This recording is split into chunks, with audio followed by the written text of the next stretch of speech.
अब अपन बताएंगे मैग्नेटिक, एक minute, magnetic effect of current. Actually ये जो पार्ट है, ये चैप्टर नंबर 4 में दो पार्ट है। एक पार्ट ये है कि कब कोई भी चार्ज जब मैग्नेटिक फील्ड में, यूनिफॉर्म मैग्नेटिक फील्ड में मूव होता है तो उसका क्या बिहेवियर होता है, किस किस तरीके से उसके मोशन का क्या पैटर्न रहता है, ये सारी चीजें। दूसरा पार्ट है अगर एक कंडक्टर में करंट फ्लो हो रही है तो उसके आसपास मैग्नेटिक फील्ड कितना जनरेट होगा, तो हम वो वाला पार्ट पहले बताएं। ठीक है, ये आप पिछले क्लासेस में, लोअर क्लास में पढ़ चुके हैं कि कोई भी अगर करंट कैरिंग कंडक्टर है, अपने पास करंट उसमें फ्लो हो रहा है या इस तरीके से है करंट फ्लो हो रहा है, तो ये right hand rule, right hand thumb rule से हम ये पता कर लेते हैं कि इसमें मैग्नेटिक फील्ड का पैटर्न क्या होता है। हम एक करंट कैरिंग कंडक्टर को इस तरीके से पकड़ते हैं, यानी जो पॉइंट है इस पेन का, उसकी डायरेक्शन में अगर करंट है तो मैग्नेटिक फील्ड जो है, इसकी कर्ल्ड फिंगर जो हमने इसको होल्ड कर रखा है उस डायरेक्शन में होगी। ऐसी मैग्नेटिक फील्ड, ये मैग्नेटिक फील्ड की लाइंस या लाइन ऑफ फोर्सेस इस डायरेक्शन में होगी, जो कि यहां से आ रही होंगी और इधर जा रही होंगी। और इसके पहले हम ये भी पढ़ चुके हैं कि जब किसी एक मैग्नेट का पैटर्न, मैग्नेटिक फील्ड का लाइन का पैटर्न ड्रॉ करते हैं, तो ये नॉर्थ और ये साउथ पोल है, तो मैग्नेटिक फील्ड लाइंस नॉर्थ से साउथ की तरफ जाती है। ये 10 में पढ़ा है आपने। ये और ये नॉर्थ से बाहर की तरफ निकलेंगी ऐसे, और इधर साउथ में एंटर होंगी। ये इस तरीके का होता है। तो इससे एक चीज पता लगती है कि जब करंट कैरिंग कंडक्टर जिसमें कि करंट अपवर्ड्स है, उस केस में मैग्नेटिक फील्ड के जो लाइंस हैं वो इस तरफ इस तरीके से जाने, यानी लेफ्ट साइड आपका नॉर्थ पोल की तरह बिहेव कर रहा है, यहाँ साउथ पोल की तरह बिहेव कर रहा है।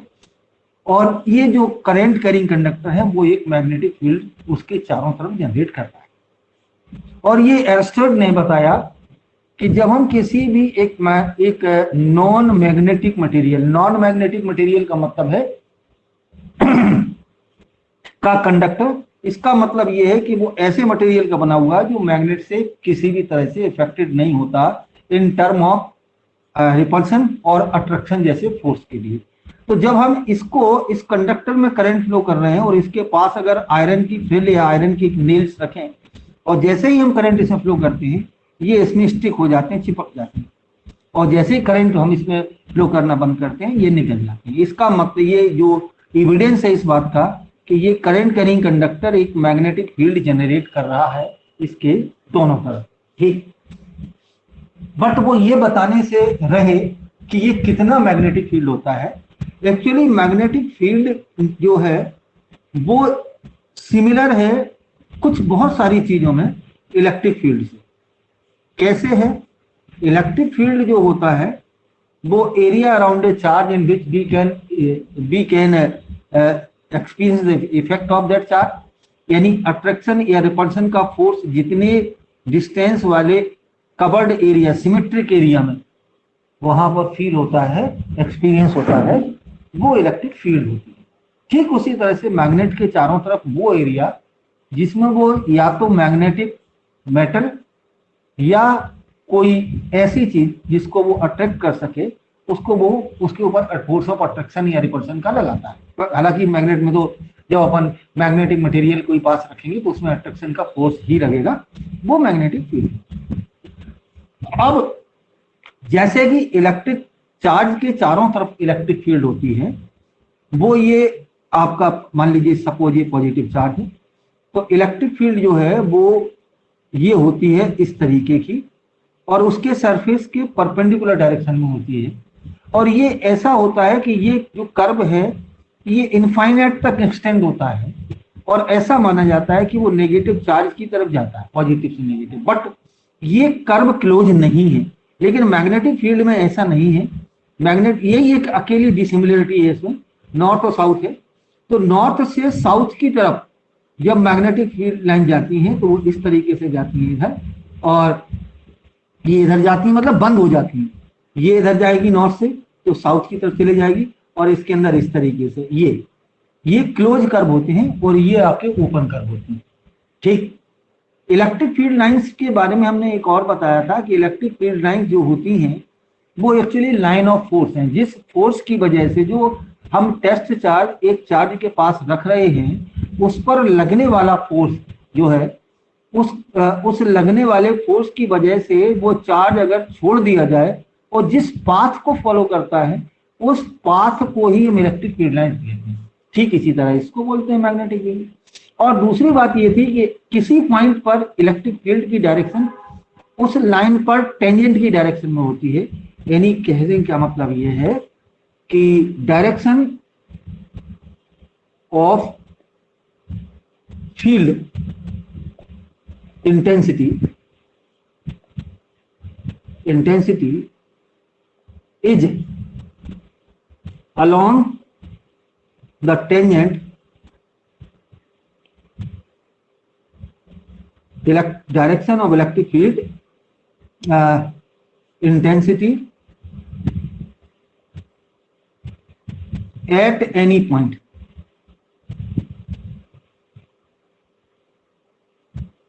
Is along the tangent at that point.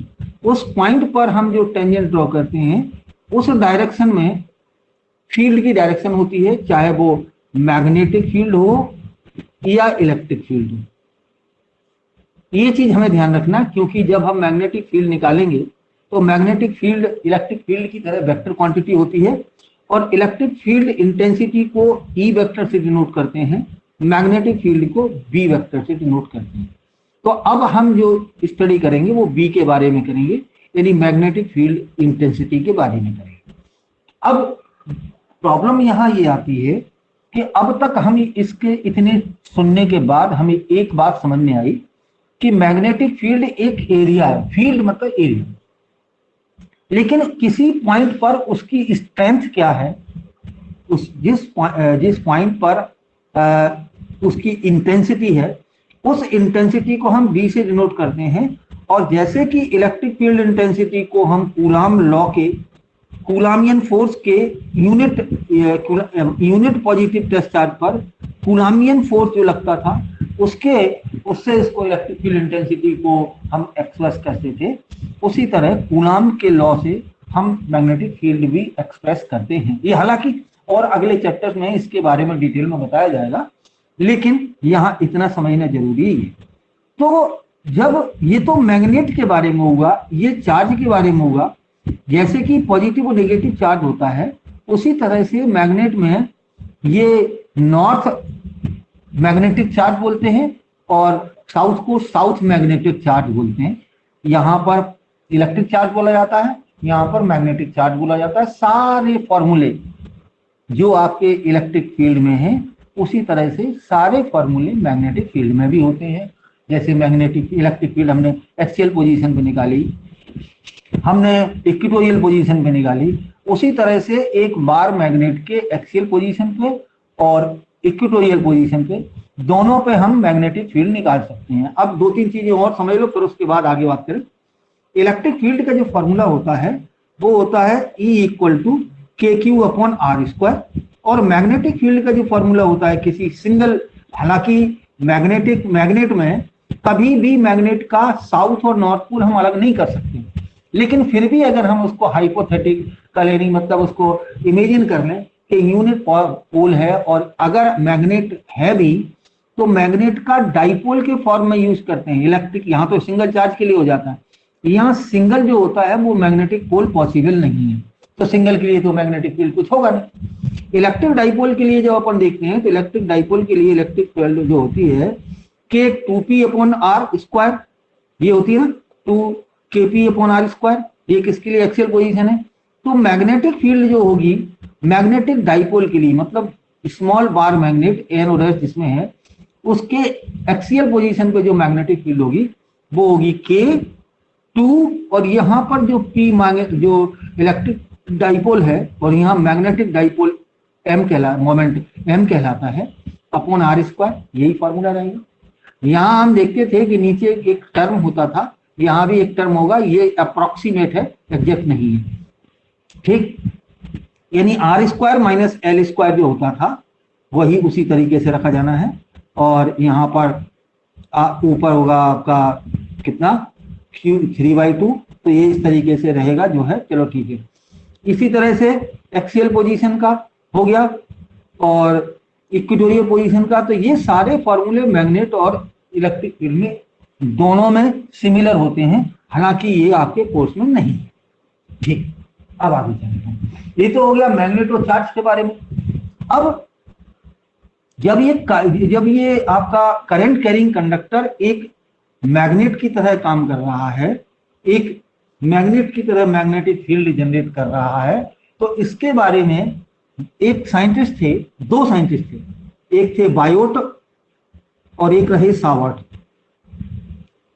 ये इन्होंने क्या एक रूल दिया, लॉ बनाया, और ये लॉ बनाया, ये 100% एक्सपेरिमेंटल लॉ था, जैसे ओम्स लॉ है। इसमें उन्होंने क्या देखा, according to this law, according to Biot Savart ने जो एक्सपेरिमेंट देखा उसमें ये बताया कि magnetic field due to a current carrying conductor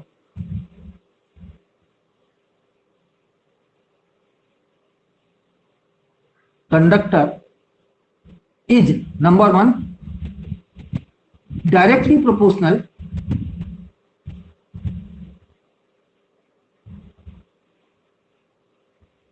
to the current flowing in a conductor। Conductor हम मान लें कि बहुत छोटा है, तो उसमें जो करंट फ्लो हो रही है उसकी वजह से मैग्नेटिक फील्ड अगर डीवी हो तो डीवी प्रोपोर्शनल हो जाएगा। देखो डीवी प्रोपोर्शनल हो गया किसके, करंट के। सेकंड उनने जो कंक्लूजन निकाला वो निकाला उसकी लेंथ जो होगी जो सेगमेंट की, वो भी इसके डायरेक्टली प्रोपोर्शनल होगा। तो अपन लिखेंगे डीवी इज डायरेक्टली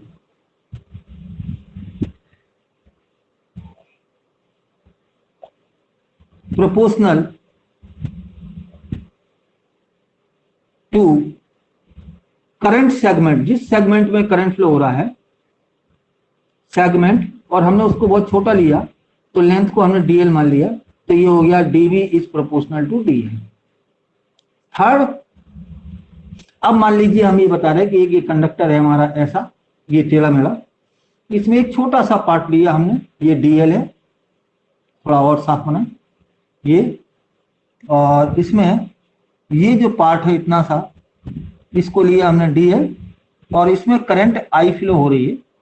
इसके लिए इस पॉइंट पर, ये जो पी पॉइंट है, इस पॉइंट पर हमें मैग्नेटिक फील्ड निकालनी है जो आर डिस्टेंस पे दूर हो।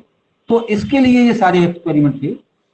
इन्होंने क्या किया कि इस वाले जो सेगमेंट है उस पर एक टेंजेंट ड्रॉ की, ये टेंजेंट है, टेंजेंट और इसका पोजीशन वेक्टर जो इससे जो हम इससे टच कर रहे हैं, जो इससे कनेक्ट कर रहे हैं, उनके बीच बनने वाला जो एंगल थीटा है उसके साइन के प्रोपोर्शनल होता है।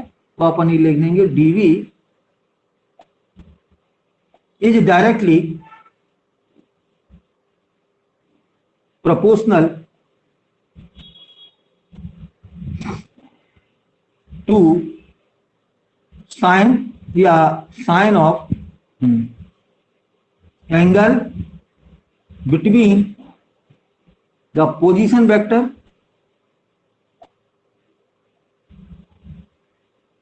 of point and tangent at segment। देखो ये सेगमेंट पे हमने ये टेंजेंट ड्रॉ करी, ये पोजीशन वेक्टर है, तो ये हो गया आपका डीवी प्रोपोर्शनल हो गया इसका साइन थीटा। अब देखिए आपका लास्ट पॉइंट है कि डीवी इज इनवर्सली प्रोपोर्शनल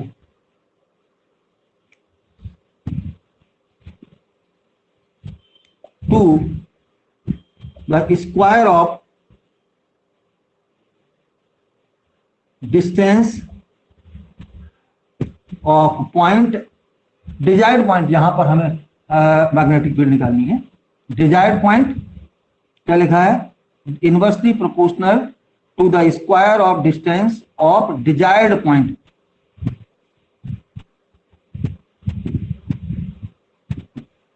तो इससे हो गया कि डीवी प्रोपोर्शनल हुआ 1/r²। अब अगर हम इन सारे सेंटेंसेस को, जितने भी स्टेटमेंट्स हैं, सबको अगर कंबाइन कर दें तो कंबाइनिंग में होगा डीवी प्रोपोर्शनल होगा, पहला आई है, दूसरा डीएल है, तीसरा साइन थीटा है अपॉन r²। और जब हम ये प्रोपोर्शनलिटी का ये साइन को अपन रिमूव करते हैं तो ये हो जाता है DV equal to K I DL sine theta upon r²। और के का वैल्यू यहां पर है k इक्वल टू μ0/4 और इसका जो न्यूमेरिकल वैल्यू होता है वो 10⁻⁻⁷ होता है। ठीक है, अब k का अगर हम यूनिट देखें तो जो मैग्नेटिक फील्ड है उसका जो यूनिट होता है वो होता है टेस्ला। तो ये हो गया आपका टेस्ला, यहां पर देखो इससे निकालें, ये टेस्ला हो गया, ये डिस्टेंस है तो r² है तो मीटर स्क्वायर हो गया, तो टेस्ला मीटर स्क्वायर अपॉन ये क्या है डीएल लेंथ है तो अपॉन मीटर हो गया, और यहां पर करंट है, करंट का हो गया एम्पियर। तो इसका जो यूनिट बना वो बना देखो टेस्ला मीटर पर एम्पियर, ये इसका यूनिट हो गया इस आपके इस कांस्टेंट का। तो अब आप फिर दोबारा से एक बार देखें कि जो बायो-सावर्ट लॉ में है वो बायो-सावर्ट लॉ का कॉन्साइजली जो डिस्क्रिप्शन है वो ये है कि जो मैग्नेटिक फील्ड किसी करंट कैरिंग कंडक्टर के लिए पॉइंट, एक कंडक्टर के किसी पॉइंट के पास जो मैग्नेटिक फील्ड है वो करंट के डायरेक्टली प्रोपोर्शनल होता है। उस सेगमेंट जो हमने छोटा सा पार्ट लिया है उस करंट कैरिंग कंडक्टर उसके डायरेक्टली प्रोपोर्शनल होता है, और उस एंगल की जो पोजीशन वेक्टर ऑफ पॉइंट और उस छोटे से सेगमेंट पर जो हमने टेंजेंट ड्रॉ की उसके बीच बनने वाले एंगल के साइन के प्रोपोर्शनल होता है, और डिस्टेंस के स्क्वायर के इनवर्सली प्रोपोर्शनल होता है। यानी हम ये कह सकते हैं दूसरे सेंस में कि ये भी एक इनवर्स स्क्वायर लॉ है, ठीक कूलाम लॉ की तरह। ठीक है, ओके, समझ में आ गई। अब देखो आप इसमें अब एक दो चीजें और देख लें जो हमने थोड़ी सी उधर ऑफलाइन क्लास में नहीं बता पाए थे, वो देखो। अब देखो म्यू0 जो है यहां पर जैसे एप्सिलॉन नॉट था उसी तरह से म्यू0 जो है म्यू0 इट इज परमेबिलिटी। क्या है ये है परमेबिलिटी ऑफ फ्री स्पेस। ठीक है, तो इसमें जो परमेबिलिटी है ये परमेबिलिटी ठीक उसी तरह से है जैसे आपकी परमिटिविटी थी। तो ये क्या है, ये परमेबिलिटी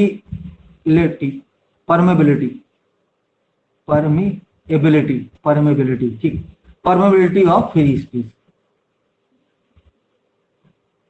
और एयर। ठीक है, इसको भी अगर हम दूसरे मीडियम में रखेंगे तो म्यू m हो जाएगा। हालांकि म्यू जो है इलेक्ट्रोस्टैटिक में हम लोगों ने जो पढ़ा था वो वहां पर मोबिलिटी के फॉर्म में पढ़ा था, तो मोबिलिटी भी होती है और म्यू0 जो है वो परमेबिलिटी होती है मैग्नेटिक में।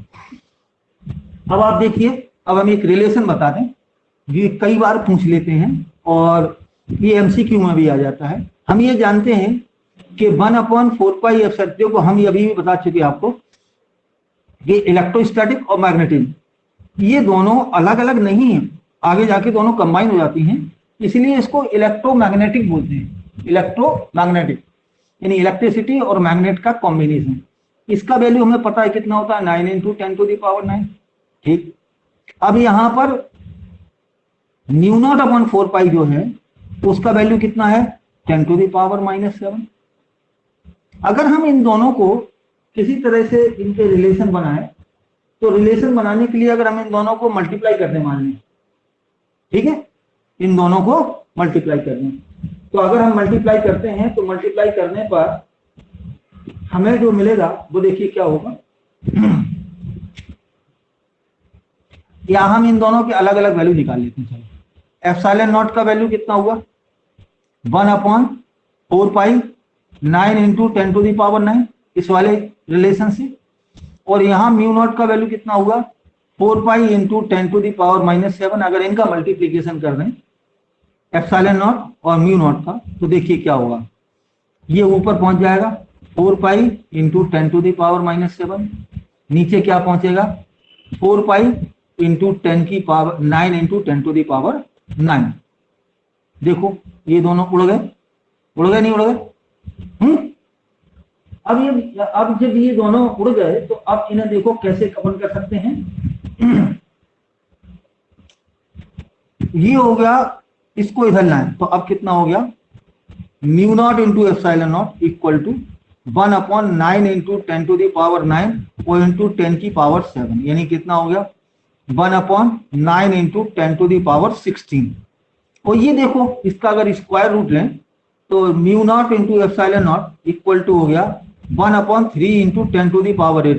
देखो 9 का हो गया 3 स्क्वायर रूट, 16 का 8 हो गया, इसका स्क्वायर। और ये क्या है which is speed of light, speed of light का वैल्यू होता है। तो इसका जो रिलेशन निकला एप्सिलॉन नॉट और mu naught equal to 1/c का स्क्वायर, ठीक है। और हम ऐसा लिख सकते हैं कि c equal to 1/√μ naught into epsilon naught. ये रिलेशन कई बार एमसीक्यू में पूछ लेते हैं, ऐसा लिख देंगे ऐसा लिख देंगे, हाँ ठीक है। तो इन दोनों में आपको इन दोनों को ध्यान में रखना है, ठीक है। थोड़ा ऊपर देखो।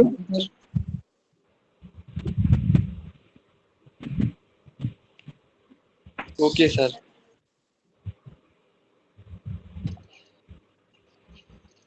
अब इसके ऊपर एक क्वेश्चन कर लेते हैं, एक दो क्वेश्चन में हम ले ले रहे हैं कि क्वेश्चन दिया हमने कि एक कोई एलिमेंट है जिसकी वैल्यू दे रखी है डेल्टा एल, वेक्टर में है, और इसको लिखा है डेल्टा एक्स और आई कैप। प्लेस किया गया है at origin x y axis के इंटरसेक्शन पर, और and carries a current i equal to 10 ampere. What is magnitude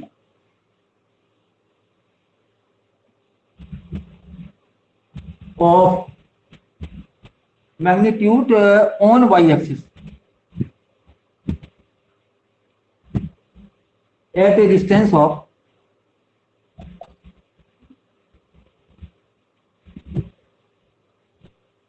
0.5 metre, और इसमें लिखा है डेल्टा एक्स इक्वल टू, ये आपका है 1 सेंटीमीटर। ये एक क्वेश्चन है, लेकिन इसको बताने से पहले थोड़ा सा और इधर मिटा के हम इसको थोड़ा बायो सेवर्ट लॉ को वेक्टर फॉर्म में बताएं। देखो अब देखो, अभी आपका था dv equal to mu naught upon 4 pi, और यहां था i d l sine theta upon r square.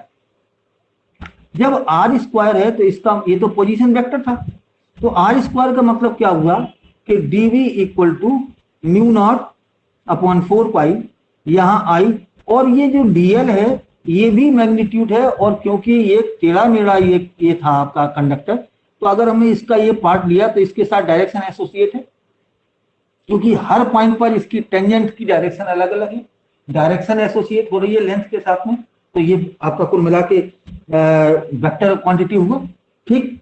तो अब इसको देखें तो इसका मतलब ये हुआ कि यहाँ पर जो डीएल वेक्टर है उसका मैग्नीट्यूड है ये, और यहाँ है साइन थीटा, और ये क्योंकि पोजीशन वेक्टर था पॉइंट का, तो इसका जो स्क्वायर लिखा है इसका मतलब r1 वेक्टर का मैग्नीट्यूड का स्क्वायर है।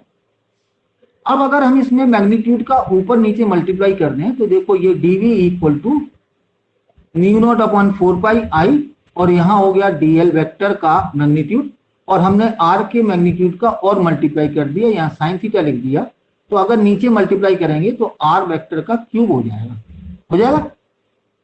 अब ये देखिए, ये एक्सप्रेशन ध्यान करो, हमने पढ़ाया था कि ए क्रॉस बी जो होता है वो होता है magnitude of a vector into magnitude of b vector और साइन थीटा, और इसकी जो डायरेक्शन है वो normal vector, unit normal vector की डायरेक्शन में होती है। तो इसका मतलब ये हुआ कि जो डीबी वेक्टर हुआ उसका वेक्टर फॉर्म ये हुआ म्यू नॉट अपॉन 4 पाई, यहाँ हो गया आई, इसकी जगह पे, इतने की जगह पे क्रॉस के फॉर्म में लिख सकते हैं, तो हम ये डीएल वेक्टर और क्रॉस आर वेक्टर ऐसा लिख सकते हैं अपॉन आर क्यू, और इसकी डायरेक्शन कौन सी होगी, इन दोनों के वेक्टर के परपेंडिकुलर डायरेक्शन में। अब ये समझ लो कैसे, मान लो कि ये पॉइंट था, ये रहा, ये हो गया भाई पोजीशन, ये पोजीशन वेक्टर हो गया, और ये टेंजेंट हो गई, ये वाली कौन सी, ये टेंजेंट हो गई इस डीएल की। तो ये जो मैग्नेटिक फील्ड होगी वो इस दोनों के परपेंडिकुलर, जैसे अभी हमने ये मार्कर रखा है, इस डायरेक्शन में होगी। यानी कहने का मतलब ये है कि वेक्टर आर और टेंजेंशियल वेक्टर इन दोनों पे परपेंडिकुलर डायरेक्शन में होगी मैग्नेटिक फील्ड। यानी कहने का मतलब, अब ऐसे समझो, मान लो ये कंडक्टर है, ये कंडक्टर की ये डीएल है, इस पर ये पॉइंट है, तो ये पोजीशन वेक्टर हो गया। अब देखिए, अगर हम इस पॉइंट पर देख रहे हैं तो इससे भी परपेंडिकुलर, इससे परपेंडिकुलर, तो यानी कहने का मतलब मैग्नेटिक फील्ड होगी या तो ऊपर की तरफ, जिस तरह हमें ये पॉइंट दिख रहा है ऐसे, या बैक साइड में नीचे की तरफ, लेकिन होगी इस ब्लैक बोर्ड के, व्हाइट बोर्ड के परपेंडिकुलर, ऊपर की तरफ या नीचे की तरफ। मैग्नेटिक फील्ड की डायरेक्शन ऐसे इसमें निकलेगी। अब इसी को इसमें यूज कर दो, देखो हमने फॉर्मूला लिखा db vector equal to mu naught upon 4 pi, यहां हो गया आई, यहां हो गया डीएल वेक्टर क्रॉस, यहां हो गया r vector upon r cube. ये हुआ फॉर्मूला, हुआ कि नहीं? हुआ सर, हुआ। इस फॉर्मूले को दिमाग में रख के अब अपन इसकी न्यूमेरिकल वैल्यू निकालें। न्यूमेरिकल वैल्यू निकलेगी तो क्या होगा, यहां पर हमने देखो ये कंडक्टर लिया जो एक्स एक्सिस पर रखा, क्योंकि आई लगा है, देख लो, तो ये छोटा सा पार्ट हो गया तुम्हारा डेल्टा एल। इससे इन्होंने कहा कि ओरिजिन पर रखा है, तो ओरिजिन का मतलब यहां से आपकी बाई एक्सिस निकली होगी, यहाँ एक्स एक्सिस में। हमें मैग्नेटिक फील्ड निकालना है कि बाई एक्सिस पे जिसकी डिस्टेंस 0.5 मीटर है, यानी कहने का मतलब 0.5 इतनी डिस्टेंस है ये, ठीक है। और जो डेल्टा एक्स है वो डेल्टा एक्स, डेल्टा एल, अच्छा डेल्टा एल को डेल्टा एक्स के फॉर्म में दिया है, ये एक्स था, यानी कहने का मतलब ये डेल्टा एल जो है वो यहाँ पर, या डी एल, वो ये डेल्टा एक्स आई कैप के फॉर्म में दिया है और एक्स का वैल्यू बन दिया है। तो ठीक है भाई, ये 0.5 मीटर था। अब देखो फॉर्मूला लगाए पास, अपना फॉर्मूला है कि dv इक्वल टू, ये जो है ये समझने के लिए है कि किस डायरेक्शन में और कैसा होगा, इसको अपन अप्लाई अभी देखो बता रहे हैं कैसे करेंगे। यहां पर जो लिखा जाएगा वो अपन ऐसे लिखेंगे, दोनों तरीके से बता देंगे। Mu naught upon 4 pi into I कितना है आपका, करंट 10 दिया था, 10 लिख दिया, और आई क्रॉस, देखो ये वाई डायरेक्शन में है इसलिए 0.5 कितना हो जाएगा, 0.5 जे कैप, ठीक है, कितना हो जाएगा 0.5 जे कैप, और क्रॉस इसका करेंगे तो ये कितना है 0.1 या 1 सेंटीमीटर, सेंटीमीटर ये दोनों मीटर है, क्या है, सेंटीमीटर है सर। चलो तो ये कितना हो गया आपका, यहां हो गया आपका x i cap upon r square लेना है, तो आर स्क्वायर में कितना हो गया 0.5 का स्क्वायर, ठीक है। डीएल कितना था, नहीं यहाँ पे सेंटीमीटर था, 1 सेंटीमीटर। हाँ बोलो। नहीं सर, y तो 0.5 ही था और x 1 था। अच्छा अच्छा, तो अब हम सब पहले एक तरीके से पहले इनके वो लिख लें। देखो डीएल जो है अपना डेल्टा एक्स आई है, आई क्या, और ये दिया है 1 सेंटीमीटर, देख लो 1 सेंटीमीटर, और इसको मीटर में कन्वर्ट करें तो 10⁻⁻² मीटर हो गया। आई का वैल्यू दिया है 10 एम्पियर और आर जो है वो दिया है वाई एक्सिस पे, यानी कितना दिया है 0.5 मीटर। और जो इन दोनों के बीच का एंगल हो रहा है, इन दोनों के बीच का एंगल वो थीटा इक्वल टू हो रहा 90 डिग्री। ठीक है, तो अब इस फॉर्मूले में रख दें, कौन से वाले में, इससे सिर्फ डायरेक्शन निकालेंगे अपन, न्यूमेरिकल वैल्यू हम उसी फॉर्मूले से निकालेंगे। तो डीवी इक्वल टू या बी इक्वल टू, डीवी लिखें, डीवी लिख देते हैं, DV equal to mu naught by 4 pi into I का वैल्यू कितना है 10। ठीक है, फिर क्या दिया है आपका डीएल, तो डीएल कितना है 1 centimetre and 10 to the power -2। और फिर क्या था डीएल, आई डीएल और साइन थीटा का मतलब sign 90।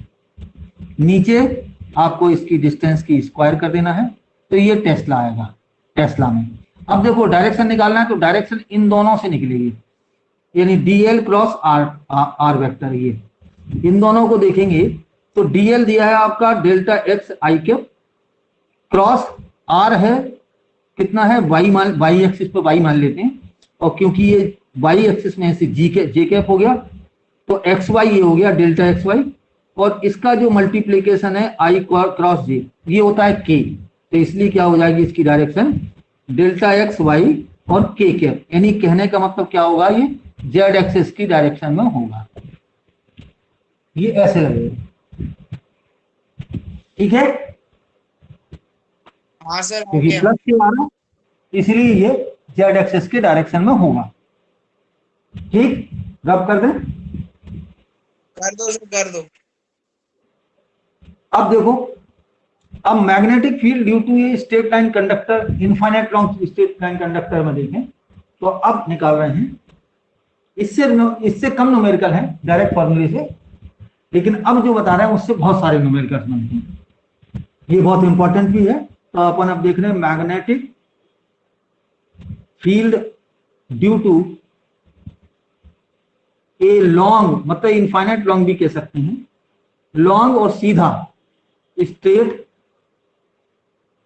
Current carrying conductor, current carrying conductor, ये अभी हमने ऑफलाइन भी आज बताया था, लेकिन वो वहां ठीक से हो नहीं पाया, डिस्टरबेंस जानते ही हो वहां तो होते ही है। तो ये लो, ये लो हमने इनफाइनाइट लॉन्ग कंडक्टर या बहुत लंबा कंडक्टर ले लिया, इनफाइनाइट तो नहीं, इसमें करंट फ्लो हो रही है मान लो आई, इसको हम मान ले रहे इसे हम एक्स वाई ले रहे हैं, वाई वाई वाई और वाई डैश ऐसा ले रहे हैं। इसमें हमने क्या किया, ये इसका सेंटर मान लिया ओ सेंटर, ओ सेंटर से एल लेंथ डिस्टेंस पे हमने एक छोटा सा इसका सेगमेंट दिया डीएल, ये ठीक, और पॉइंट हमें पता है कि हमने इस पॉइंट पे हमें मैग्नेटिक फील्ड निकालनी है। तो हमारा जो अभी प्रोसीजर रहा वो ये रहा कि इसके सेंटर से इसे हम मिला देंगे, ये आपका पोजीशन वेक्टर हो जाएगा ये, ठीक मान लिए, फिर इसे इससे मिला देंगे, मिला दिया। अभी अभी हमने क्या कहा कि हमें जो एंगल चाहिए होता है वो इसके टेंजेंट और इस पोजीशन वेक्टर के बीच का चाहिए होता है, तो ये वाला आपका हो गया थीटा एंगल, जो कि हमारा रिक्वायर्ड एंगल इस बायो-सेवर्ट लॉ में है। ये देखिए, ये परपेंडिकुलर ड्रॉ किया तो ये तो 90 डिग्री का एंगल हो गया, और इसको हमने और मान लिया कि भाई ये फाई है कुछ। तो आप देखो Biot Savart law dv equal to होता है आपका mu naught by 4 pi i d l sine theta upon r square. ये जो है आपका जो इरेगुलर कंडक्टर के लिए है, ये रेगुलर नहीं है उसके लिए है, लेकिन अब अपने पास रेगुलर कंडक्टर को कंसीडर कर रहे हैं तो इसमें ये सारी चीजें जो रिक्वायर्ड हैं वो हम इससे फाइंड आउट करेंगे। ठीक है, तो हमने मान लिया कि हमें जो है let P is point where we have to calculate B magnetic field B, या स्मॉल है तो इस वो dV मान लेंगे बाद में, ये B है। ठीक, अब देखो इसमें राइट हैंड थंब रूल लगाएंगे, राइट हैंड थंब रूल लगाएंगे तो ये कंडक्टर है, कंडक्टर में ये करंट इस डायरेक्शन में फ्लो हो रही, हमने इसको यूं पकड़ा तो हम ये देख पाए कि हमारी उंगलियां अंदर की तरफ जा रही, यानी कहने का मतलब इसके जो अपन सर्कल जैसे बनाएंगे वो इतनी बड़ी रेडियस का बनाएंगे तो इस पॉइंट पे अंदर की तरफ ऐसे जाएंगे, यानी कहने का मतलब यहाँ पर जो मैग्नेटिक फील्ड होगी वो इस पॉइंट पर अंदर की तरफ होगी। तो अगर हम एरो को देखें या अपन एक एरो को देखें तो एरो में एरो बनता कैसे है, ये इधर इसका पॉइंट होता है और पीछे की तरफ इस तरीके का फ्लावर टाइप का लगा रहा है। तो अगर ये अंदर की तरफ जा रहा है तो पीछे हमारा क्या ये क्रॉस दिखता है, तो हम यहाँ क्रॉस बनाते हैं। और जब ऊपर की तरफ हो रहा हो तो ऊपर देखेंगे तो इसका ये पॉइंट ऐसा पॉइंट दिखेगा, तो पॉइंट की जगह पे हम क्या करेंगे उस जगह पर ऐसा लगाएंगे। लेकिन ध्यान रहे जो भी करंट कैरिंग कंडक्टर होगा उसके नियर बाई जो पॉइंट होगा जिस पर मैग्नेटिक फील्ड निकालना है वो या तो प्लेन में अंदर की तरफ होगा या बाहर की तरफ होगा, कुल मिला के परपेंडिकुलर ही होगा। तो अब देखो, अब इसमें हम अपना मैथमेटिक्स अप्लाई करने की कोशिश करें। अब हम क्या कर रहे हैं, फॉर एंगल थीटा कैलकुलेट करने के लिए टेक ट्राइंगल ओ पी, और ये क्यू पॉइंट में ले रहे हैं ओ पी क्यू। अगर हम ओपी क्यू लेते हैं तो हमें पता है कि इंटरनल एंगल ऑफ ट्राइंगल जो होते हैं उनका सम 180 होता है। तो ये 5 प्लस कर दिया, ये 90 प्लस कर दिया, ये 180 हो गया। कुल मिला के ये बचा कि theta 5 plus theta equal to 90 हुआ, और थीटा का जो वैल्यू है वो हो गया 90 माइनस 5। ऐसा नहीं है कि ये दोनों सेम हो, सेम नहीं है तो अलग अलग एंगल होंगे, इसलिए हम अलग अलग हम लिए हैं इनको। तो अब हमें चाहिए क्या था, साइन थीटा। तो साइन थीटा अगर हम लिखेंगे तो ये हो जाएगा साइन 90 माइनस 5, और अकॉर्डिंग टू ट्रिग्नोमेट्री ये बन जाएगा 90 माइनस थीटा है इसलिए cos 5। तो ये फर्स्ट आपकी एक वेरिएबल साइन थीटा की कैलकुलेशन होगी। अब देखो दूसरा, अब दूसरे में क्या करना है, हमें डीएल निकालना है।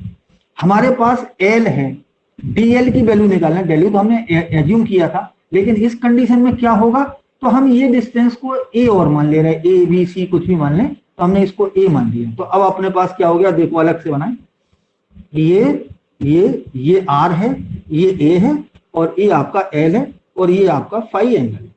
अगर हम इसको, क्योंकि हमारा एक जो रिलेशन है वो फाई एंगल के फॉर्म में आ चुका है, इसलिए हम ज्यादातर जो भी आपकी अननोन वेरिएबल्स हैं उनको निकालने के लिए हम फाई एंगल को ही यूज करने की कोशिश करेंगे। तो हम इसे लिख रहे हैं फॉर डीएल।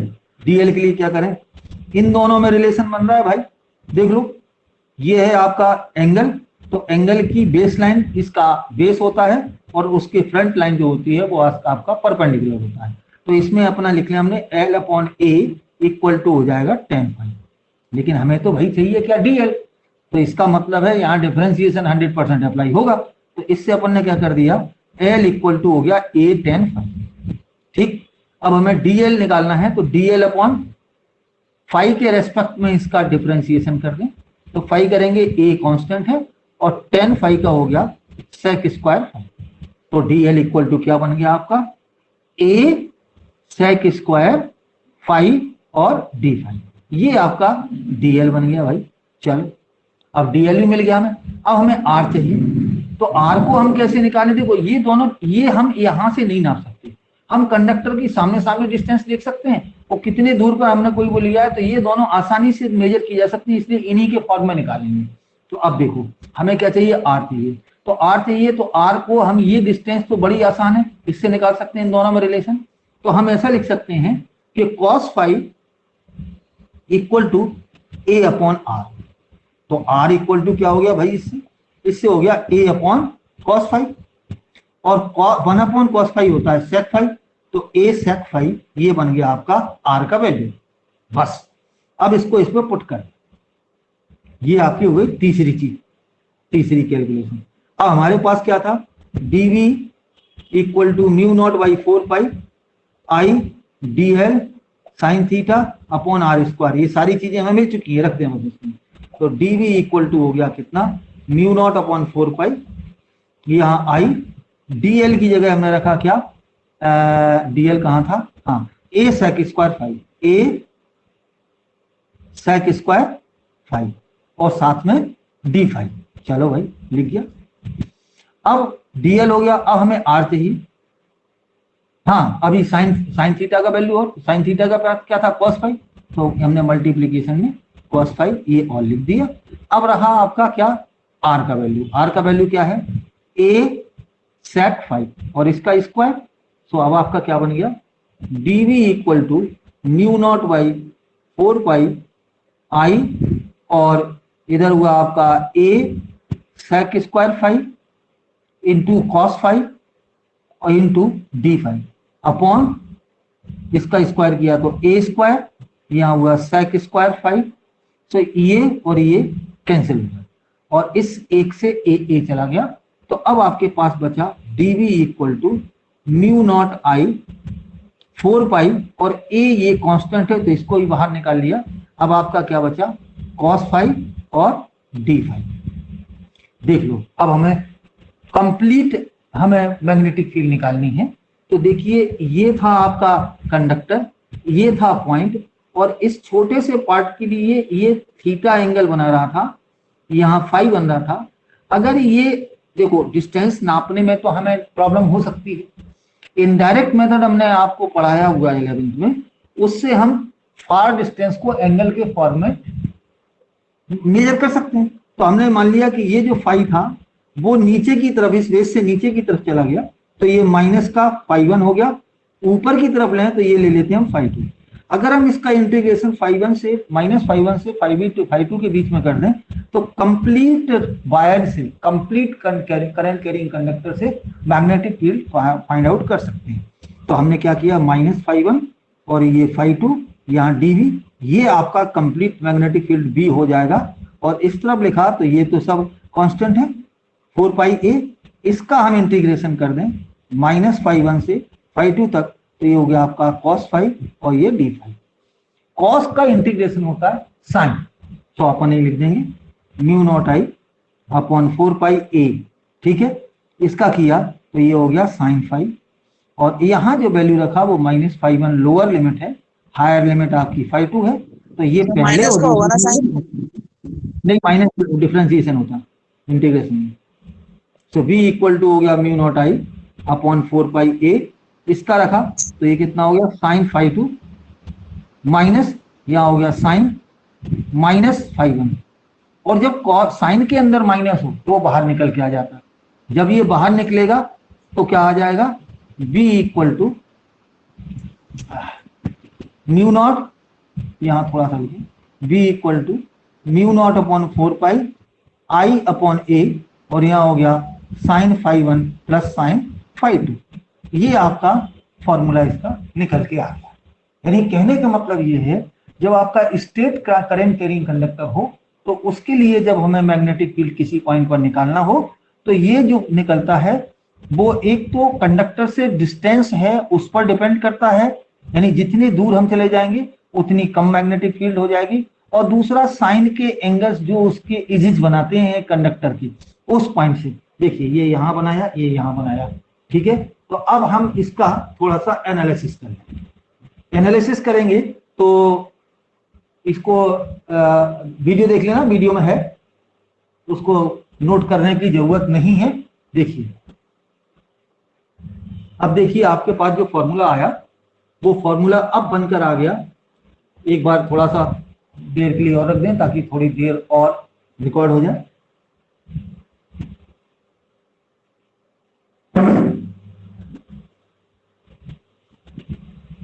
ओके, अब देखिए b equal to mu naught by 4 pi I upon a, यहां हो गया sine phi one plus sine phi two, आगे पीछे लिख सकते हैं क्योंकि दोनों प्लस के, इसलिए ये इस तरीके का फॉर्मूला आ गया आपका।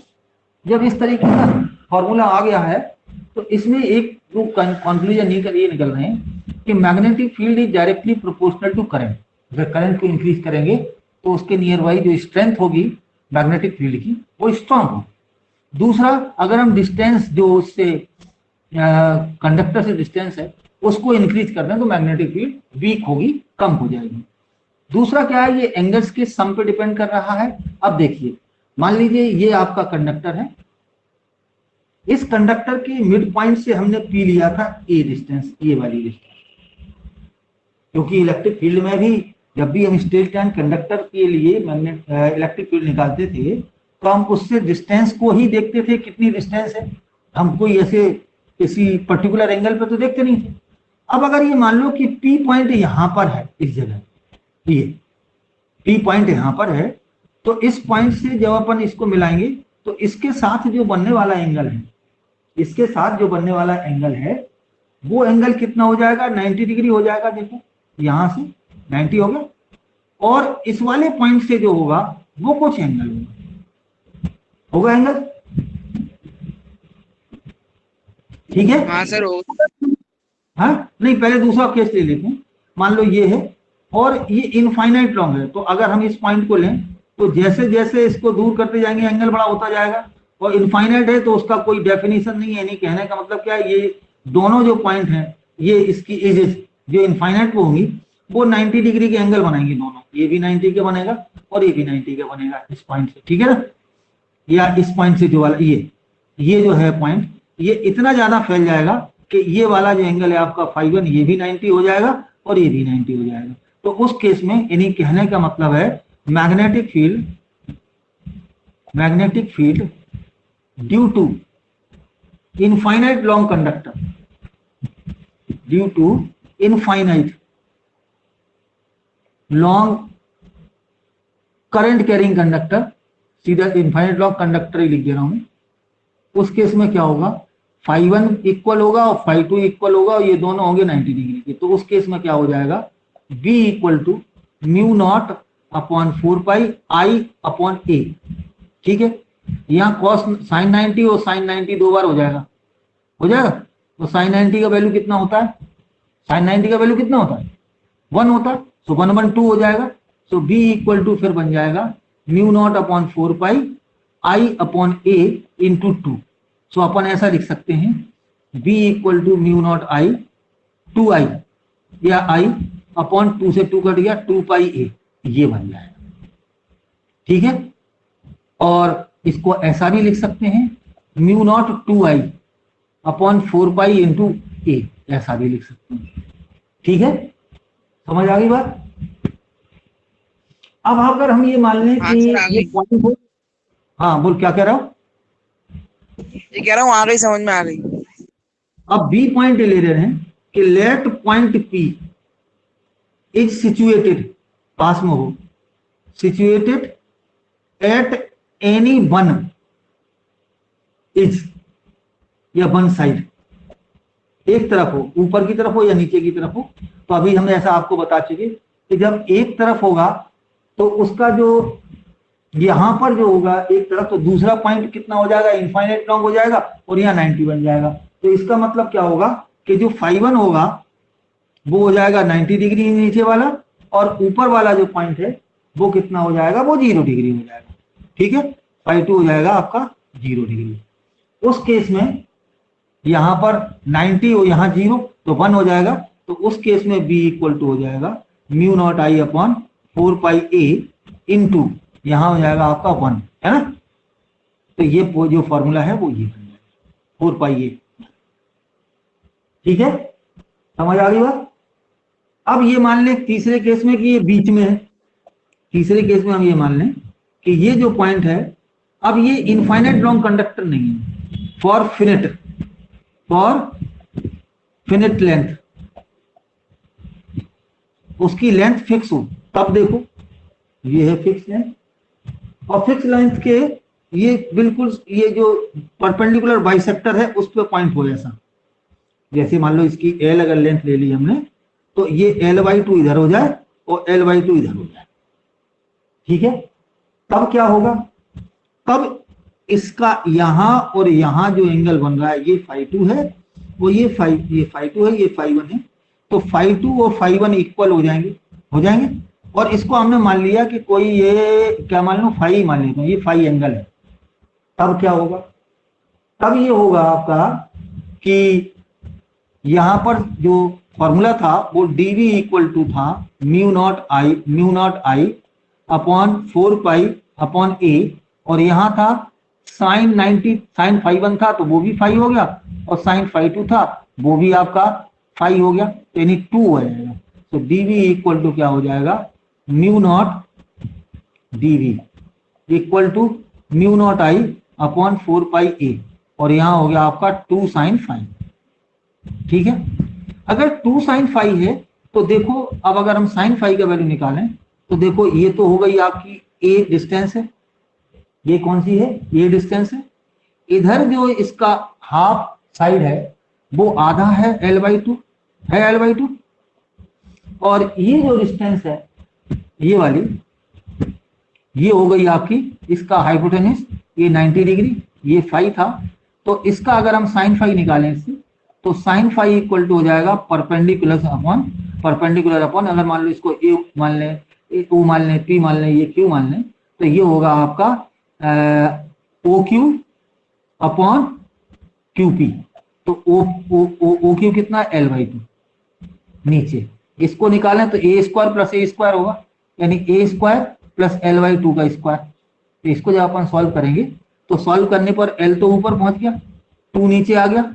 इसको देखें तो ये कितना हो जाएगा आपका, ए 4 हुआ, ये एलसीएम स्क्वायर करके 4 हुआ एलसीएम, तो 4a square plus l square, ये ऊपर पहुंच जाएगा 4 का 2, तो 2 से 2 कैंसिल हो जाएगा, साइन का यहाँ वैल्यू रख देंगे तो ऐसे निकाल लेंगे। तो ये dv इक्वल टू आपका हो जाएगा mu naught i upon 4 pi a, ये a है हा? और यहाँ है 2, और साइन का ये वैल्यू लिखा l upon under root a square 4a square plus l square. तो अब हम ऐसे निकाल लेंगे। समझ रहे, ये कब लगेगा, ये जब लगेगा जब किसी एक कंडक्टर के परपेंडिकुलर बाइसेक्टर पे पॉइंट हो। अब इसको समझो कि ये कब केस लग सकता है। मान लीजिए हमारे पास एक कोई स्क्वायर है, ये ऐसा कंडक्टर स्क्वायर, इसमें हमने करंट फ्लो की आई, ऐसी आई ये आई इसमें पूरे फ्लो है, और हमें इसके सेंटर पे मैग्नेटिक फील्ड निकालनी है। तो हमारे पास ये कंडक्टर एक निश्चित लेंथ का हो गया। अब हमने क्या किया, इस पे निकालना है ऐसा। तो अब आप देखिए ये बिल्कुल परपेंडिकुलर बाइसेक्टर पे है ये वाला पॉइंट, तो ये वाला फॉर्मूला हम अप्लाई कर सकते हैं। और अगर नहीं करना है तो फिर इसमें अपन जो बेसिक फॉर्मूला है उसमें देखेंगे। तो ये देखो, ये वाला हो गया φ1 और ये वाला φ2। अब देखिए ये जो बाइसेक्टर होते हैं, इंटरसेक्शन ऑफ डायगोनल होते हैं, वो डायगोनल्स जो होते हैं वो 90 डिग्री का एंगल बनाते हैं, और ये परपेंडिकुलर बाइसेक्टर पे पॉइंट है। तो इसका इधर 45 इधर 45, तो साइन φ1 और φ2 दोनों 45 एंगल होंगे। तो अपन इसमें रख देंगे, ये पहले वाली इक्वेशन में ऐसे भी कर सकते हैं। ये फॉर्मूला जो है बेसिक है, इसको किसी भी केस में अगर आप ये नीचे जो हमने बताए हैं इनमें से अगर आप एक भी कुछ नहीं पढ़ते हो तो भी आप इसमें अप्लाई करोगे तो भी आपका न्यूमेरिकल बड़े आसानी से बन जाएगा। और अगर आपको शॉर्टकट लगाना है और हमें किसी एमसीक्यू में देखना है तो फिर हम इन फॉर्मूले को डायरेक्टली यूज कर सकते हैं। लेकिन इसके लिए हमें हमारे दिमाग में जो हमने ये इसकी कॉन्सेप्ट, जो इसका हाइपो जो कहें अपन एजम्पशन लिया है, वो एजम्पशन हमारे दिमाग में होना चाहिए। इतना, तब ये होगा, ऐसा हो तब ये होगा, तब आप डायरेक्ट फॉर्मूला इसको अप्लाई कर सकते हैं। तो ये आपका स्ट्रेट लाइन कंडक्टर के लिए मैग्नेटिक फील्ड निकालने के लिए डिफरेंट आपके सिचुएशंस हो गए। अब एक चीज और देखो, अब इसको मिटा दें, 1 मिनट और रुक लो जब तक थोड़ा सा और रिकॉर्ड हो जाए।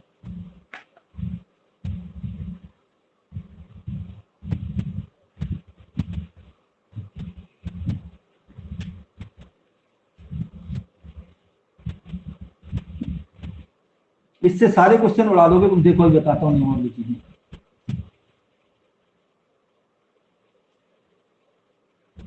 ठीक है, अब देखो 1-2 क्वेश्चन करके दिखाएं तुम्हें, फिर तुम्हें समझ में आएगा कैसे अप्लाई करना है।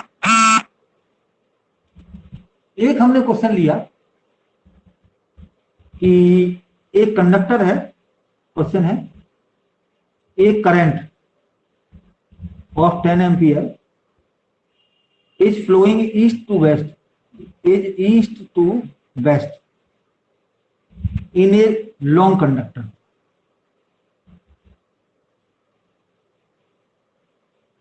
Kept east to west. Find magnetic field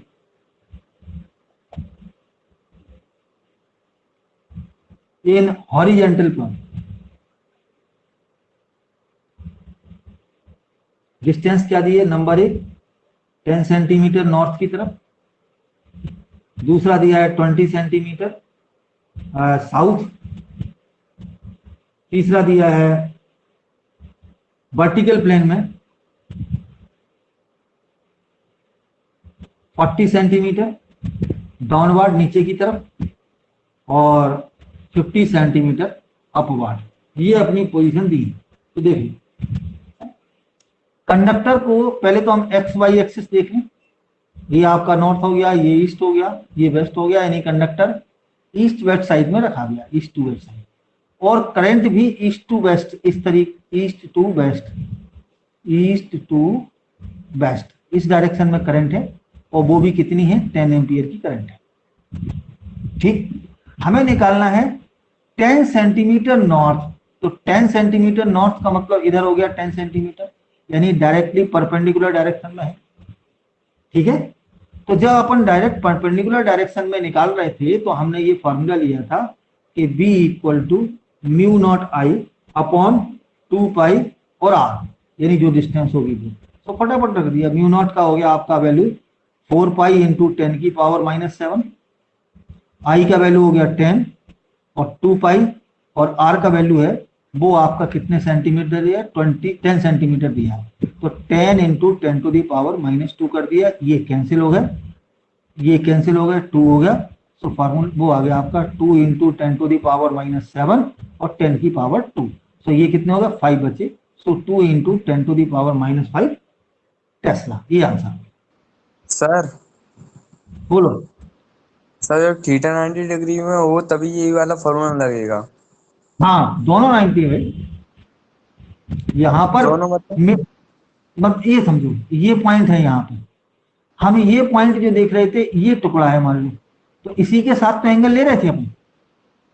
हाँ या ऐसा समझो कि डायरेक्टली परपेंडिकुलर डायरेक्शन में, सीधी सी बात ये 90 डिग्री बन रहे दोनों पॉइंट से। ठीक है, तो ये लग गया।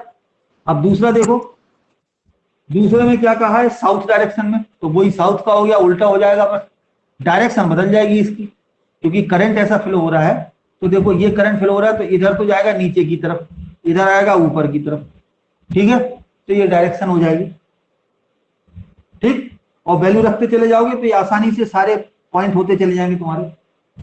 ठीक, अब एक और क्वेश्चन ले रहे हैं, और उस क्वेश्चन को मैं अब अपन जो एक की बजाय 2 कंडक्टर के लिए ले रहे हैं। तो 2 कंडक्टर वाला देखो,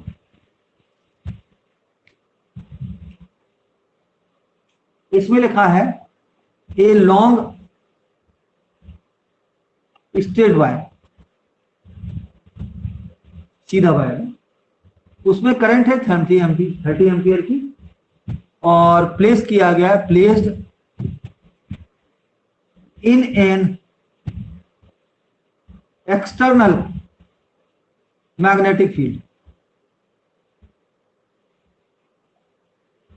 और ये 4 into 10 to the power -4 tesla, ये अर्थ की मैग्नेटिक फील्ड होती है जो दी है, हालांकि वो उसमें लिखा नहीं। पैरेलल टू द करंट,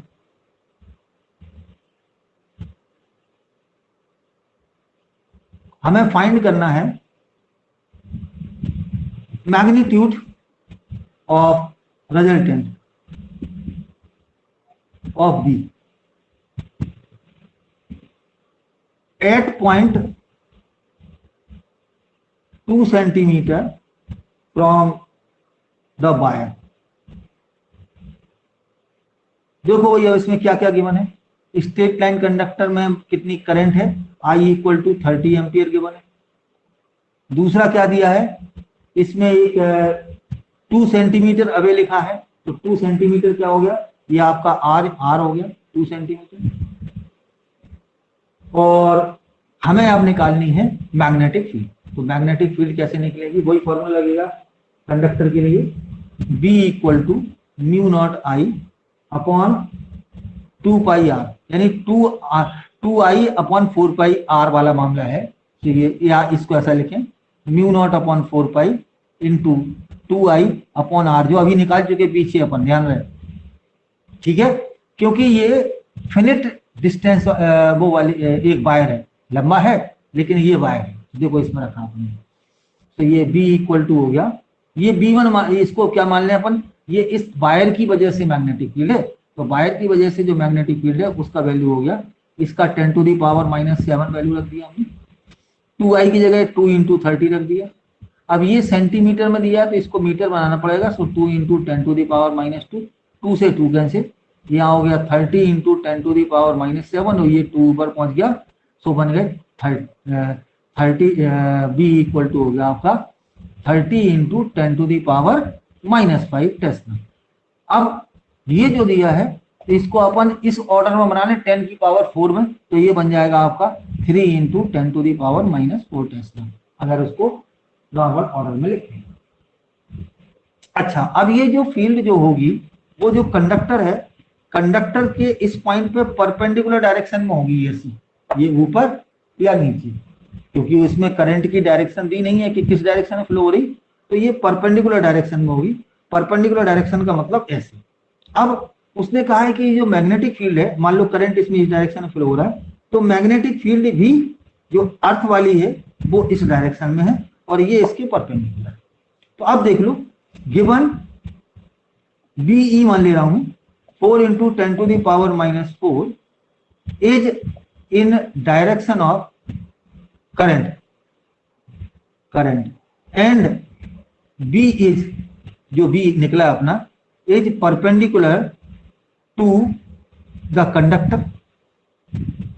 ठीक है, अब देख लो, अगर B जो है और BE ये दोनों परपेंडिकुलर हैं, दोनों वेक्टर हैं, तो इनका जब मैग्नीट्यूड निकलता है हमारे पास फॉर्मूला है R = √a² + b² + 2ab और cos थीटा, और जो cos थीटा वो इन दोनों के बीच का एंगल है, तो इसमें थीटा = 90 डिग्री है, इसलिए इसकी जो मैग्नेटिक फील्ड होगी वो होगी b² + be² + 2be × b और यहाँ पर cos 90 डिग्री, तो ये पार्ट 0 हो गया, तो B इक्वल टू हो गया √b² + be², तो B इक्वल टू हो गया √ पहले का स्क्वायर और दूसरे का स्क्वायर, यानी 3 × 10⁻⁻4 का स्क्वायर + 4 × 10⁻⁻4 का स्क्वायर।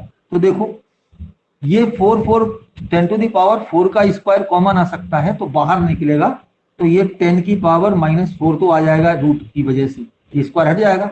अब यहाँ क्या बचा, 3 का स्क्वायर 9, 4 का स्क्वायर ये, तो ये होगा आपके 5 × 10⁻⁻4 टेस्ला। ये आंसर आ, समझ में आया कि नहीं आया? सर मुझे ये R से नहीं आया, रिजल्टेंट ये वाला क्यों लगाया, ये क्यों लगाया है? वो इसलिए लगाया कि दो मैग्नेटिक फील्ड वेक्टर क्वांटिटी होती है और एक से ज्यादा मैग्नेटिक फील्ड जो वेक्टर होते हैं उनका रिजल्टेंट निकालने के लिए, दो वेक्टर का रिजल्टेंट निकालने के लिए रिजल्टेंट वाला फॉर्मूला वेक्टर में हमने पढ़ा हुआ है। Yes sir. ठीक है, और वो जो पढ़ा हुआ है वो वेक्टर का मैग्नीट्यूड इस फॉर्मूले से निकलेगा, दोनों परपेंडिकुलर है तो थीटा 90 हो गया। तो अब आपको समझ में आ गया कि जब भी हमें दो मैग्नेटिक फील्ड हो एक दूसरे के परपेंडिकुलर हो, तो अब अपन शॉर्ट में फॉर्मूला लगाया करेंगे कि B = √b1² + b2²। ठीक है, समझ आ गई बात? ठीक है, आ गई सर। और इनको सॉल्व कर दिया। अब हम ले रहे हैं दो कंडक्टर, एक की बजाय दो। अब दो कंडक्टर कैसे ले रहे हैं, हम दोनों कंडक्टर को पैरेलल रखा हुआ मान रहे हैं। जो कंडक्टर है, एक कंडक्टर आपका ऐसा है और एक ऐसा, इसमें जो करंट है वो इस डायरेक्शन में फ्लो हो रही, इसमें इस डायरेक्शन में, इधर आपकी 20 एम्पियर है, इधर 30 एम्पियर है, चलो मान लिया है। और हमने मान लिया कि इसके आसपास पॉइंट है, एक इधर पॉइंट है, एक इधर पॉइंट है, एक इधर पॉइंट है। इस पॉइंट को P लिया, इस वाले को Q लिया और इस वाले को R लिया, और सब कंडक्टर से 10 सेंटीमीटर डिस्टेंस पे, ये भी 10 है, ये भी 10 है, इस वाले से ये 10 है और ये भी 10 है। ठीक, हमें क्या निकालना है, हमें निकालना है कि मैग्नेटिक फील्ड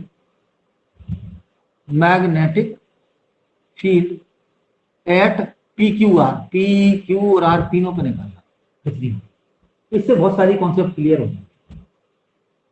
अब आप देखिए कि अगर हम मैग्नेटिक फील्ड अलग अलग वायर के लिए निकालें, इसको मान लें हम 1 कंडक्टर, इसको मान लें 2, तो B1 पहले निकालें हम इसके लिए, फिर बाद में फाइनल तो पॉइंटों पे अलग से निकालेंगे। B1 निकाला तो फॉर्मूला तुम्हारा जो है वो ये लगेगा mu naught i upon 2πr, ये वाला।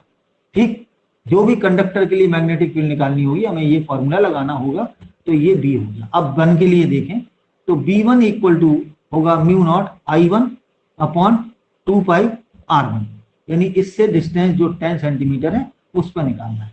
तो ये कितना हो गया देखो आपका, ये म्यू नॉट अपॉन यहाँ पे पहले कंडक्टर की 20 है करंट और 2π और r की जगह पे होगा 10 into 10 to the power -2।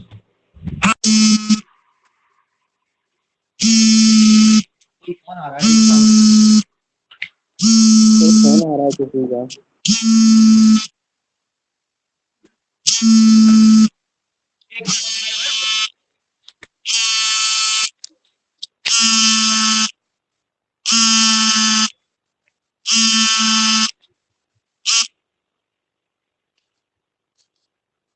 Hello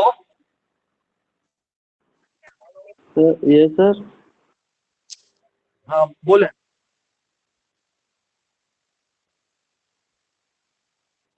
hello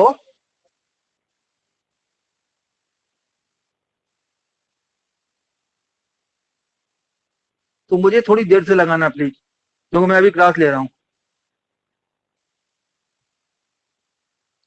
light तो ओके हो गई है, लेकिन अब वो परमानेंटली सही हो रही कि नहीं ये देखना है बस।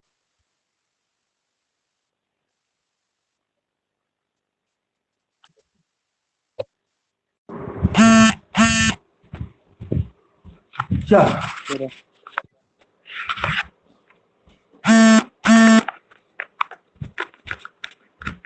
ये मैसेज ना बंद करो, समझे?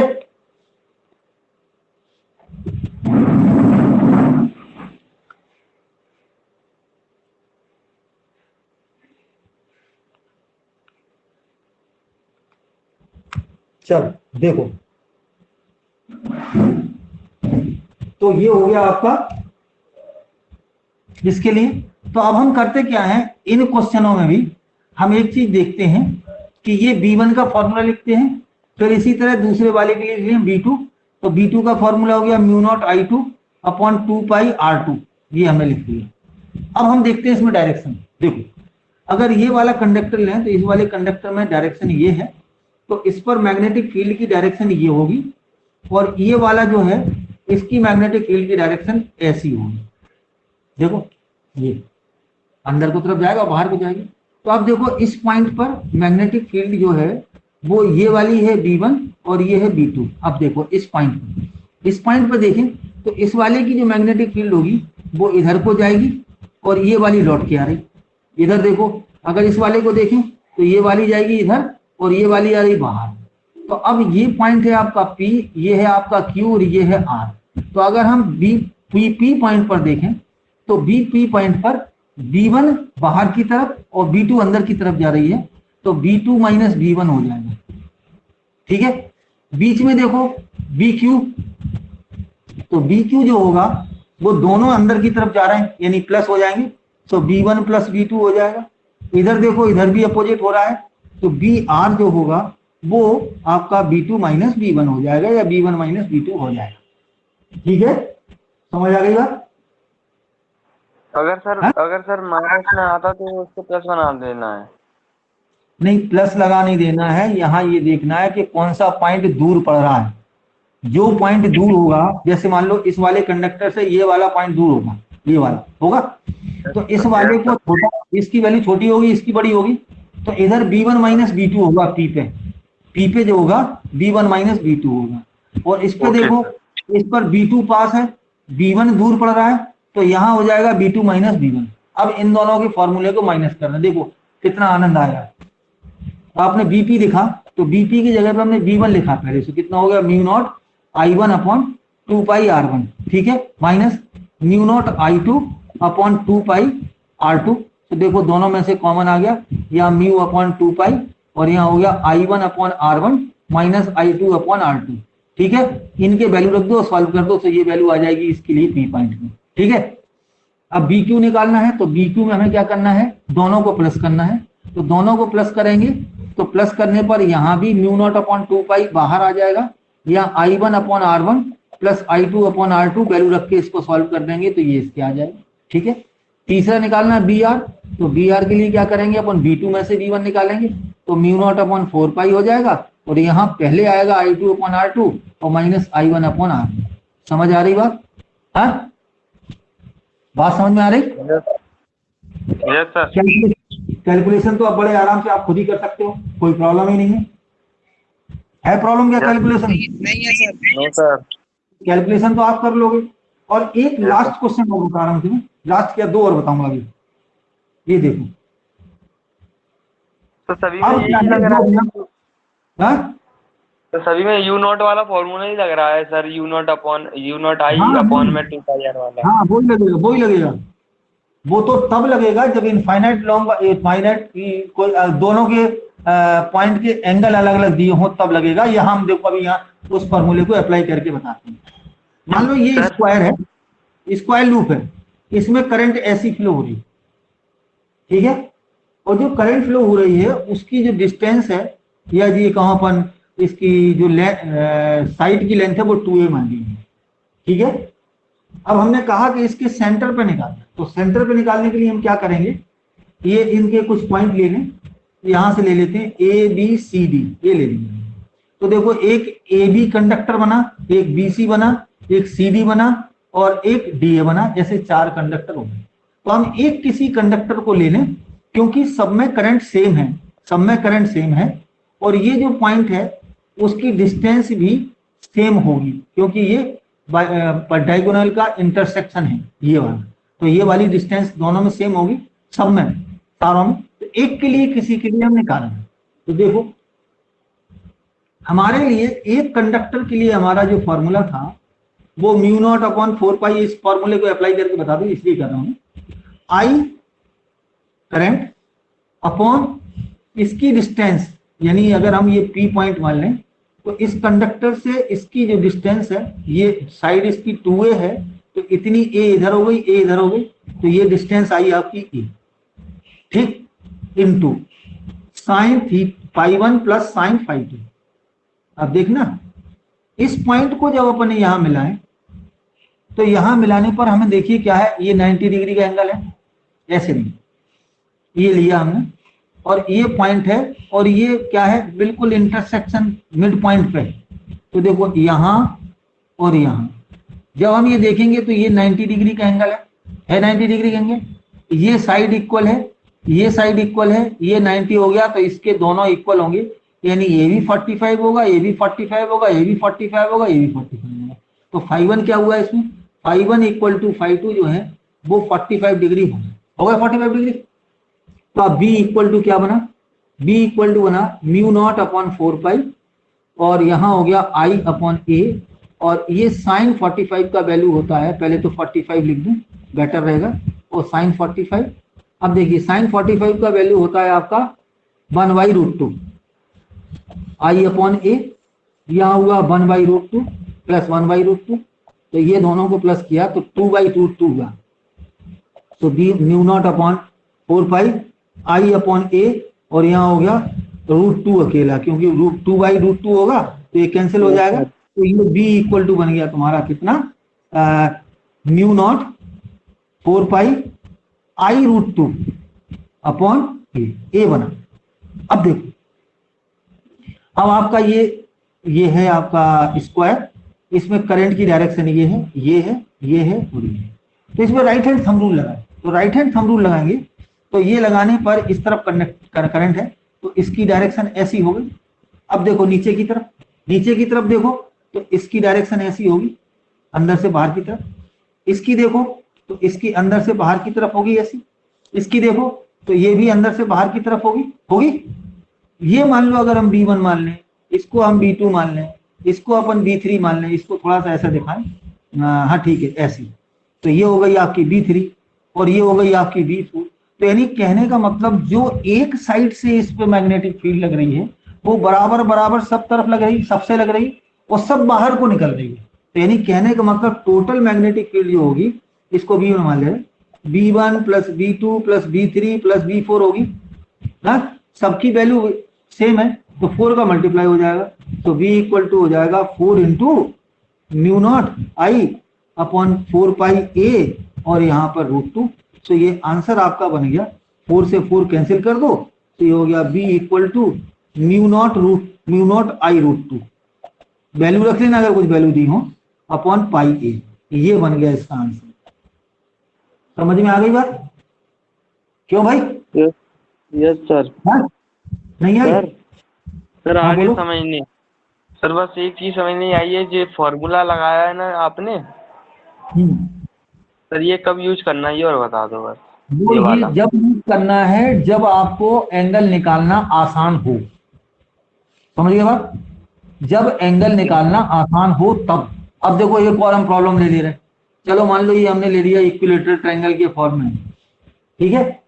इसमें ये करंट है वो ऐसी फ्लो हो रही, तो ये आई है, ये आई है, ये आई है, इक्विलेटरल है तो इसकी हम कुछ भी वैल्यू मान ले रहे, और हम इसकी डबल इसलिए मान रहे हैं क्योंकि इसके जो बाइसेक्टर्स होंगे, परपेंडिकुलर बाइसेक्टर, वो परपेंडिकुलर बाइसेक्टर्स जब करेंगे तो ये मिड पॉइंट को, मीडियन जो है वो आधी आधी हो जाएगी, तो इसका क्या है कि अपना अपॉन में नहीं आए, इसलिए हमने डबल मान लिया। ये इतनी हो गई, ये इतनी हो गई, ठीक है। अब देखो इसके लिए हमें इस पॉइंट पे मैग्नेटिक फील्ड निकालना। अगर हमें इस पॉइंट पर मैग्नेटिक फील्ड निकालनी है तो हम क्या करेंगे, इस लाइन का पहले तो इसकी डिस्टेंस निकालेंगे कितनी आएगी।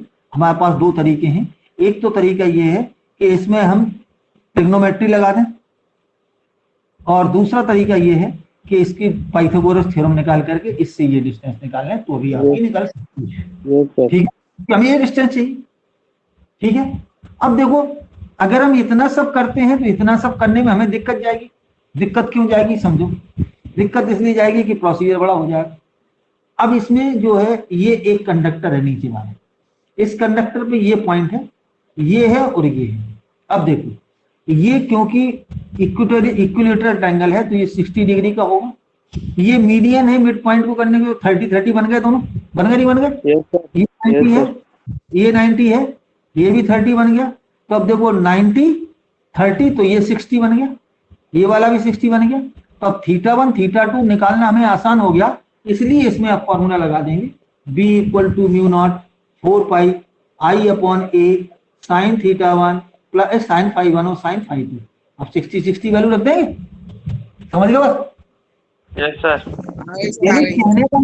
कहने का मतलब ये है कि इसमें कंपल्सन नहीं है कि आप वही वाला फॉर्मूला लगाएंगे। अगर आपको एंगल निकालना आसान हो रहा है, आसानी से आप निकाल पा रहे हो, तो आप ये वाला फॉर्मूला लगाइए, बेसिक फॉर्मूला। Okay sir. समझ गए बात? और अगर आप इसमें वो नहीं कर पा रहे हैं, एंगल नहीं निकाल पा रहे हैं, डिस्टेंस के फॉर्म में रखना है, तो फिर ये वाली डिस्टेंस निकालो। तब आप देखो B equal to mu naught i upon 2 pi r, तब वो रखो, ये आर निकाल लो। आप ये निकालनी पड़ेगी तो वो प्रोसीजर बड़ा हो जाएगा। लॉन्ग प्रोसीजर होने की वजह से उसमें ये बेसिक फॉर्मूला लगाते हैं और फटाक से यहाँ से अपने एंगल फाइंड आउट कर लेते हैं। समझ आ गई बात? हाँ सर आ गई। अब ऐसे बहुत सारे क्वेश्चंस हैं जिनको आप सॉल्व कर सकते हो। अब जब पूरी तरीके से इसके जो न्यूमेरिकल्स हैं, जब आप पूरे न्यूमेरिकल ट्राई कर लोगे तो तुम्हें एक कॉन्फिडेंस आएगा। और वो कॉन्फिडेंस, एक और बड़ी स्पेशल बात बताऊं कि ये इकलौता चैप्टर है जिसमें से कंपटीशन और आपके बोर्ड में दोनों में सबसे ज्यादा न्यूमेरिकल इसी से आते हैं, मैग्नेटिक फील्ड निकालने के। दोनों के मैग्नेटिक फील्ड निकालने के इसी से आते हैं। और अब जो आपका नेक्स्ट जो होगा टॉपिक, उसमें हम आपको करंट कैरिंग लूप के बारे में बताएंगे। और करंट कैरिंग लूप जो है, एक तो उसके सेंटर पे मैग्नेटिक फील्ड निकालना बताएंगे, और एक जो होगा वो हम बताएंगे इस तरीके से रखी गई। मान लो कैसे रखी गई कि ये जो है ये आपका एक्स एक्सिस की डायरेक्शन में है, ये आपका वाई एक्सिस के में, और ये आपका जेड एक्सिस की डायरेक्शन में है। तो कुल मिला के जो रखा है बाई जेड प्लेन की डायरेक्शन में ये लूप रखा है। और जब ये लूप रखा है तो इस पॉइंट पर जब हम मैग्नेटिक फील्ड निकालेंगे, तो इस पॉइंट पर मैग्नेटिक फील्ड निकालने के लिए, जैसे कि यहाँ पर हमने पहले जो सेगमेंट लिए थे छोटे से, ऐसा ही सेगमेंट हम ऐसे में ले लेंगे। और यहाँ पर अब आप समझो हमारे पास आज है कि ऐसा है, इसके सेंटर में निकालना है, तो ये वाला कंडीशन। इसमें हम ऐसी रखे हैं कॉइल, और जब ऐसी रखे हैं तो ये वाली डिस्टेंस ऐसी हो गई, ये इसकी रेडियस हो गई, और हमारी जो मैग्नेटिक फील्ड है, मैग्नेटिक फील्ड जेड एक्सिस की डायरेक्शन में होगी। और जब जेड एक्सिस की डायरेक्शन में होगी, ये वाई है, ये एक्स है, तो जेड वाला इस पॉइंट पर परपेंडिकुलर डायरेक्शन में होगा ही। समझ गए बात? होगा। और जब ये होगा, हाँ, तो इसके लिए जो डिस्टेंस है वो ये वाली यूज करेंगे। ये वाली डिस्टेंस, क्योंकि हमने देखा है कि जब भी हम कहीं भी कोई मैग्नेटिक फील्ड निकाल रहे हैं, तो ये जो पॉइंट लिया, ये जो छोटा सा सेगमेंट लिया, उससे डिस्टेंस को लेते हैं उस पॉइंट की, तो उससे डिस्टेंस की हमने ये एस मानी थी, और इसको हम कुछ मान लेंगे आर वगैरह कुछ भी, और इसको रेडियस मान लेंगे, और फिर ये जो एंगल बन रहा है इस एंगल को ले लेंगे, और एंगल जब लेंगे तो एंगल के फॉर्म में ही फिर उसको अपन डिस्क्राइब करेंगे। तो ये जो हो गई मैग्नेटिक फील्ड इस डायरेक्शन में हो जाएगी। अब समझो, जब ये ऐसे में है, ये मैग्नेटिक फील्ड ऐसे में, तो हमें इसके दो कंपोनेंट चाहिए होंगे। ये क्या है? फिर इसके साथ जो एंगल है, ये जो है, ये इसके नॉर्मल है, इसके साथ जो एंगल बनेगा ऐसा है, मतलब ये मैग्नेटिक फील्ड, तो इसके साथ जो मैग्नेट, इधर वाली ये और इधर वाली ये, तो इसमें जो क्या है, इसके साथ जो एंगल यहां बन रहा है वही एंगल यहां बनेगा। जब यहां बनेगा तो इसके अपन अब कंपोनेंट ले लेंगे। ये वाला हो जाएगा आपका बी कॉस फाइव, और ये होगा इस तरफ वाला बी साइन फाइव, ठीक, या डी बी साइन फाइव। चल, इसका ले लिया तो डी बी कॉस फाइव। अब क्योंकि ये छोटे छोटे जो सेगमेंट है बराबर के हैं, इसलिए डी बी हर पार्ट के लिए इक्वल होगी, और ऐसी भीड़ लग जाएगी एक दूसरे के अपोजिट, दो पेयर बन के एक दूसरे को कैंसिल करते जाएंगे इसके, और यहाँ पे एक एक जुड़ता चला जाएगा, यहाँ पर डबल डबल होता जाएगा हर एक लूप के लिए।